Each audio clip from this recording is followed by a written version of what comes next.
Subscribe my channel మీ Likhith seeds వచ్చవాయి. అందరికీ నమస్కారం అండి. మోర్ ఇన్ఫర్మేషన్ స్వాగతం. సో 2025-26 సంవత్సరానికి అత్యధిక దిగుబడి ఇచ్చే విత్తనాల కోసం మనం చూసుకున్నట్లయితే ఈ యొక్క తైవ సీడ్స్ యొక్క కలిగి అనే విత్తనం మంచిగా ఉండడం జరిగింది. రైతులందరూ కూడా అనేక రకాల అంటే మిరపలో వచ్చేటువంటి ఎర్రనల్లి, తామర పురుగు, అలాగే బొబ్బర శాతాన్ని తట్టుకొని సమర్థవంతంగా పక్క చేల్లో బొబ్బరు వచ్చినా కానీ ఆ యొక్క ఇమ్యూనిటీ పవర్, వైరస్ టాలరెంట్ అనే విత్తనం మనం ఇప్పుడు మీకు చూపించడం జరుగుతుంది.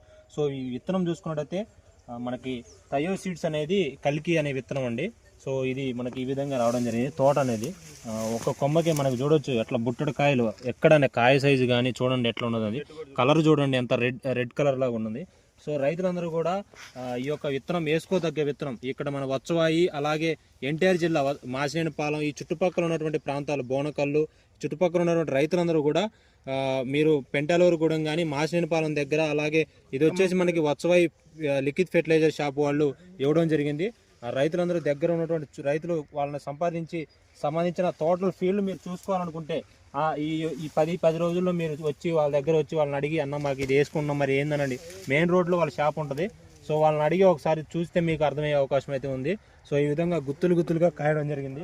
సో తోట మొత్తం కూడా మనం పట్టుకుంటే, ఎందుకంటే ఈ సంవత్సరం తోటలు ఎట్లా ఉన్నాయి మొత్తం కూడా ఈగుర్లు ఒకసారి పక్కన చేసి చూడండి మొత్తం కాలిపోవడం జరిగింది. కానీ సో ఈ విధంగా మనకి వైరస్ టాలరెంట్, తోట బాగా గుత్తులుగా కాయలు కాయటం అన్నీ కూడా చూడండి ఎట్లా వచ్చింది అనేది.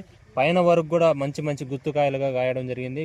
ఒకటే కలర్ సైజు, తాలుగాయ శాతం తక్కువ, మంచిగా మార్కెట్లో కూడా జెండా పడడానికి ఆస్కారం అయితే ఉంది. రైతు సోదరులు గమనించి ఈ యొక్క సంవత్సరం 2026-27 సంవత్సరం గాను ఇలాంటి మేలైనటువంటి విత్తనాలు ఎంచుకున్నట్లయితే తెలివైన రైతు ఎంపికగా ఈ విధంగా తెలియజేయడం జరుగుతుంది.